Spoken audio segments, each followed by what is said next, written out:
finally, na-reveal na ang kanyang Kitli Dreamer backpack.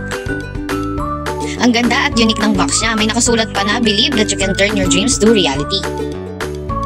Green Dino pala yung napili naming design. Quality talaga yung pagkagawa ng mga bags nila. Talagang magagamit ni Josiah, lalo na grade 1 pa lang siya.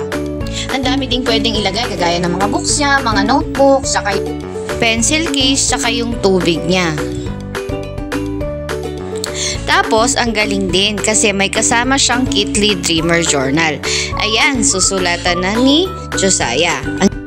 Ang creative din ng team ng Kitli kasi naisip nilang maging inspirasyon sa kanilang bag products. Sabi nga sa journal nila, "Dream and make it happen." In these small ways, malayo ang mararating ng mga batang gustong mangarap.